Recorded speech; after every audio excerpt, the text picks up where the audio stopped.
Biology के अंतर्गत एक टॉपिक है प्लांट टिश्यू पादप ऊतक। पादप ऊतक कितने प्रकार के होते हैं उसके बारे में हम अध्ययन करेंगे, जिसमें जो बाहरी ऊतक है विभज्य ऊतक और स्थायी ऊतक है, जिसमें सरल स्थायी ऊतक है, जटिल स्थायी ऊतक है, जाइलम है, फ्लोएम है। इनके बारे में अध्ययन करेंगे। इसके अलावा हम जो उसके अवयव हैं, घटक हैं और कौन कौन से हैं वह भी अभी अध्ययन करेंगे। चलिए शुरू करते हैं। सबसे पहले बात आती है ऊतक। ऊतक किसे कहते हैं? ऊतक नाम से आप पहले से परिचित हैं। ऊतक सामान्य शब्दों हम कहते हैं ऊतक एक ऐसा समूह है जो कोशिकाओं का एक ऐसा समूह है जो किसी का विशेष कार्य के लिए होता है। तो एक साथ मिलकर किसी एक काम को संपन्न करने का काम ऊतक करता है। तो जिसमें हम जैसे ऊतक एक रक्त है और एक पेशी, अगर हम उदाहरण लें, पेशी एक प्रकार का काम करता है जो जिसका हमको गति प्रदान करना है। एक रक्त है जो संवहन ऊतक के रूप में जाना जाता है। संवहन का मतलब कोई भी चीज़ को शरीर में इधर से उधर ले जाने का काम, जैसे मनुष्य में करता है। जो भी आप भोजन करते हैं उस भोजन को एक स्थान से दूसरे स्थान ले जाने का काम रक्त है। रक्त अपने आप में एक ऊतक है। ऐसे हमारे शरीर में जो कंट्रोल होता है, शरीर में जो कंट्रोल पेशियों के माध्यम से होता है, हम हाथ उठाते हैं, पाँव उठाते हैं, ये तमाम चीज़ें पेशियों के माध्यम से होता है। तो वो एक प्रकार के ऊतक हैं जो उस काम में लगे हुए हैं। तो कोशिकाओं का ऐसा समूह जो एक प्रकार के कार्य को संपन्न करते हैं उसे ऊतक कहते हैं। अब यहाँ पर जंतु ऊतक और पादप ऊतक दो प्रकार के ऊतक होते हैं। तो आज हम अध्ययन करते हैं पादप ऊतक के बारे में। पादप ऊतक जैसा कि उसका नाम ही है, पादप ऊतक पादपों में पाए जाएंगे, ठीक है। तो यहाँ पर पादप ऊतक दो प्रकार के होते हैं। एक होता है विभज्य ऊतक और दूसरा होता है स्थायी ऊतक, ठीक है। विभज्य ऊतक का मतलब है जो बाहरी भागों में पाया जाता है, जैसे जिन भागों में बहुत अधिक वृद्धि होती है, विभाजन वहाँ पर होता है, विभाजन की क्षमताएँ जिस ऊतक में बहुत अधिक होती है, और विभज्योतक तभी उनको कहते हैं। इसकी जो विभज्योतक की जो कोशिकाओं के पास पतली भित्ति होती है, अधिक कोशिका द्रव्य और स्पष्ट केंद्रक होता है, लेकिन रसधानी उसमें नहीं होती है। विभज्योतक की कोशिकाएं अत्यधिक क्रियाशील होती हैं। विभज्योतक या मेरिस्टेमेटिक टिश्यू उन भागों में पाए जाते हैं जहाँ पर वृद्धि होती है, वृद्धि वाले भागों में पाए जाते हैं। अब थोड़ा आगे चलते हैं। जैसे विभज्योतक है, विभज्योतक नाम आपने देखा कि जो बाहरी भाग में जहाँ पर वृद्धि हो रही है। तो यहाँ पर विभज्योतक को भी तीन भागों में बांट सकते हैं। एक शीर्षस्थ भाग जो सबसे टॉप वाला भाग है, दूसरा भाग आता है अंतर्विष्ट और तीसरा भाग आता है पार्श्व विभज्योतक। तो जिन ऊतकों में कोशिकाओं में विभाजन करने की क्षमता होती है, विभाजन करने की क्षमता, याद रखिए, उन्हें विभज्योतक कहते हैं। मतलब विभाजन से ही वृद्धि संभव है। विभज्योतक की कोशिकाओं के पास जो पतली भित्ति होती है, अधिक कोशिका द्रव्य होता है, स्पष्ट केंद्रक होता है, लेकिन रसधानी नहीं होती है। तो इसके बारे में जो शीर्षस्थ विभज्योतक है, तो इस प्रकार के विभज्योतक जड़ तथा तने आदि के अगले सिरे का मतलब पहला सिरा, जहाँ पर वृद्धि हो रही है, जहाँ पर कलियाँ आई हैं, जहाँ पर पत्तियाँ आ रही हैं, तो वो वाला भाग, जिसमें तीन भाग हमने अभी डिस्कस की। अंतर्विष्ट जो है बीच वाला भाग, ये ऊतक तने की पर्व संधियों में ये पाया जाता है। और पार्श्व विभज्योतक जो है पिछले वाला भाग कैम्बियम, यह ऊतक तने और जड़ की परिधि में स्थित होता है। और इस ऊतक तने यह ऊतक तने तथा जड़ की मोटाई में वृद्धि के लिए उत्तरदायी होता है, जिसे कैम्बियम भी कहते हैं। एक शब्द है विभेदीकरण। विभज्योतक की कोशिकाएं कई बार विभाजित होने के बाद एक विशेष रूप ले लेती हैं ताकि वहाँ पर एक विशेष कार्य को कर सके। इस प्रक्रिया को विभेदीकरण कहते हैं। विभेदीकरण के बाद कोशिकाओं का विभाजन जो है बिल्कुल रुक जाता है, यानी कि वो कोशिकाएं भी स्थायी कोशिकाओं के रूप में बदल जाती हैं। तो स्थायी ऊतक, जहाँ पर हम विभज्योतक के बाद जो अगला जहाँ पर विभाजन रुक जाता है, तो वहाँ पर स्थायी ऊतक की शुरुआत हो जाती है। तो मुख्य रूप से स्थायी ऊतक भी दो प्रकार होते हैं। एक तो सरल स्थायी ऊतक और एक होता है जटिल स्थायी ऊतक। तो जो पहला जो सरल स्थायी ऊतक है, उनको भी 3 भागों में बांट सकते हैं, पैरेन्काइमा, स्क्लेरेन्काइमा और कोलेन्काइमा। ठीक है। तो जो स्थायी ऊतक सरल स्थायी ऊतक हैं एक ही प्रकार की कोशिकाओं से मिलकर बना होते हैं, जिसे सरल स्थायी ऊतक कहते हैं। सरल स्थायी ऊतक 3 प्रकार के होते हैं। पैरेन्काइमा से शुरू करते हैं हम। पैरेन्काइमा की कोशिकाएं अनियमित आकार की तथा गोल होती हैं। इन कोशिकाओं की पतली कोशिका भित्ति होती है और कोशिकाओं के बीच खाली स्थान रहता है। कोशिकाएं प्राय बंधन मुक्त होती हैं और जीवित होती है। पैरेन्काइमा ऊतक पादप के कोमल भाग में पाया जाता है। पैरेन्काइमा का मुख्य काम है भोजन का भंडारण। भोजन का भंडारण। कुछ पैरेन्काइमा ऊतक की कोशिकाओं में पर्णहरित पाया जाता है, तो वहाँ पर उसको प्रकाश संश्लेषण की क्रिया होगी, भोजन बनाने की क्रिया होगी पौधे में। ऐसे ऊतक को वहाँ पर क्या कहेंगे, क्लोरेन्काइमा। और जो जलीय पौधे में है उनमें पैरेन्काइमा कोशिकाओं के बीच हवा से भरी गुहिका होती है, जो उसको मतलब जैसे पानी में डूबते नहीं हैं, उतराते रहते हैं, मतलब ऊपर ऊपर तैरते रहते हैं। तो ऐसे वहाँ पर उस ऊतक को एरेन्काइमा वहाँ पर कहते हैं। पैरेन्काइमा का ही एक रूप है जो एरेन्काइमा कहलाता है। अब दूसरा आता है स्क्लेरेन्काइमा। स्क्लेरेन्काइमा जिसको दृढ़ोतक कहते हैं, दृढ़ जैसा उसका नाम है स्क्लेरेन्काइमा। यह ऊतक मृत कोशिकाओं का बना होता है और कोशिका भित्ति मोटी होती है। मृत कोशिकाओं का बना होता है, कोशिका भित्ति मोटी होती है, इसलिए स्क्लेरेन मतलब दृढ़, उसका नाम ही दृढ़ ऊतक है। तो कोशिका भित्ति पर लिग्निन का जमाव उसमें होता है।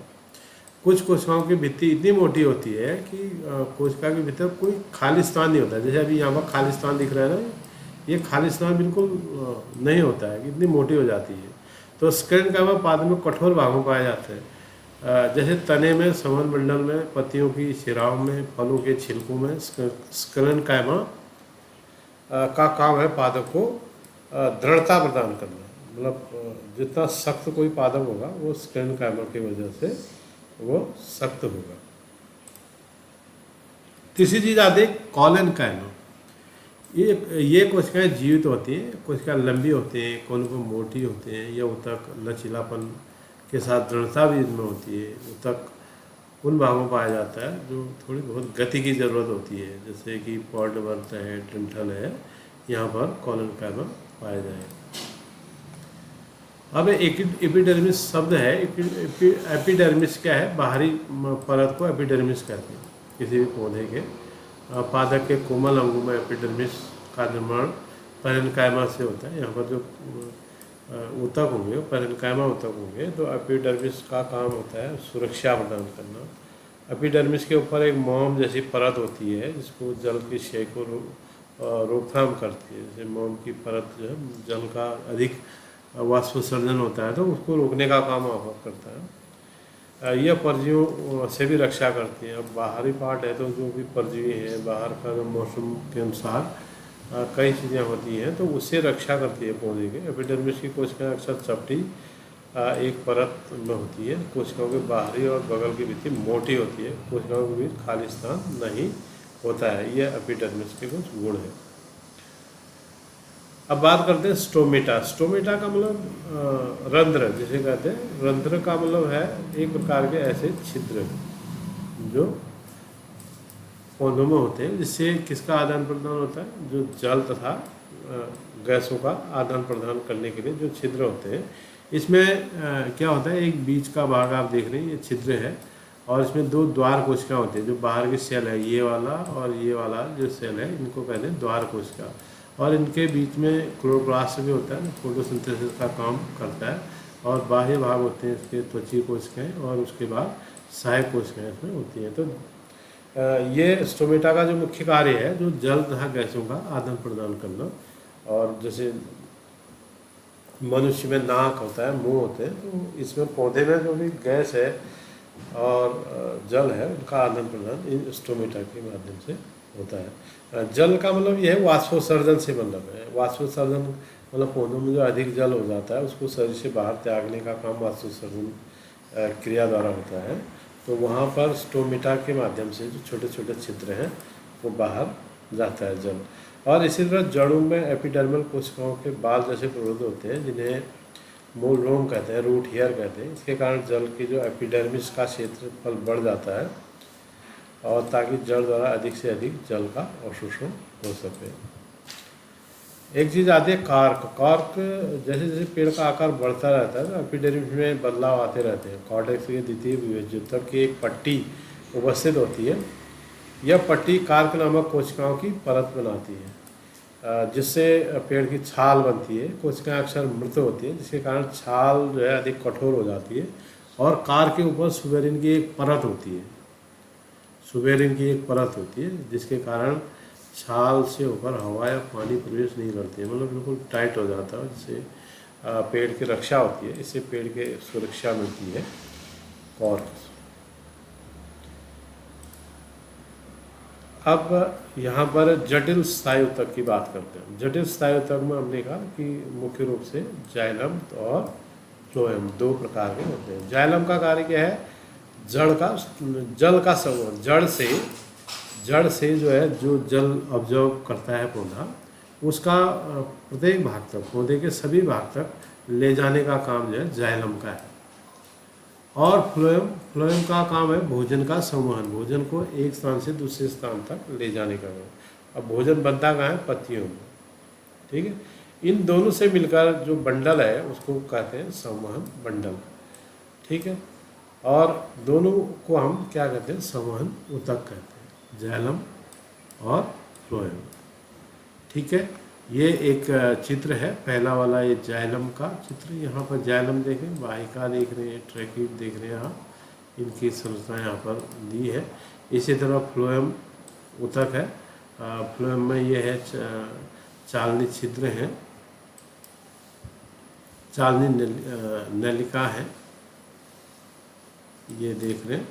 फ्लोएम पैरेन्काइमा है और सहचर कोशिकाएं यहाँ पर, ये फ्लोएम के भाग हैं।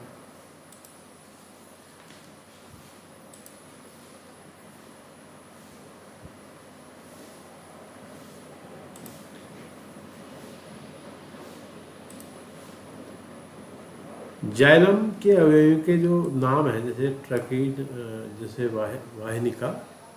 वाहिका, xylem parenchyma, xylem fibre, tracheid और वाहिका की कोशिका भित्ति मोटी होती है, जिसमें से कई परिपक्व कोशिकाएं मृत होती है। ट्रैकिड और वाहिकाएं नली के समान होती हैं, इसके द्वारा पानी और खनिज का जो है संवहन होता है। इसी तरह फ्लोएम है। फ्लोएम के जो अवयव हैं, जो चालनी नलिकाएँ हैं, चालनी नलिका के बाद साथी कोशिकाएं हैं, फ्लोएम पैरेन्काइमा है, फ्लोएम रेशे हैं। चालनी नलिका की कोशिकाएं नली के समान होती हैं और इनकी भित्ति में छेद होते हैं। फ्लोएम का काम है भोजन का विभिन्न भागों तक पहुंचाना। ये काम जो है फ्लोएम द्वारा होता है। तो यहाँ पर एक इसकी लिस्ट भी मैंने दे रखी है, ये देखिए। जाइलम में वाहिनिकाएँ जो घटक हैं, अवयव हैं, वाहिकाएँ, कास्ट मृदुतक या वुड पैरेन्काइमा भी कहते हैं, कोस्ट रेशे, वुड फाइबर, और फ्लोएम के जो घटक हैं या अवयव हैं, इनसे बना है। चालनी नलिकाएँ हैं, सहकोशिकाएँ हैं, फ्लोएम मृदुतक है और फ्लोएम रेशे हैं। इस प्रकार से एक संक्षिप्त अध्ययन ये पादप ऊतकों का हमने इसमें दे रखा है। इसका अध्ययन करें, चित्र के माध्यम से सीखिए। ओके।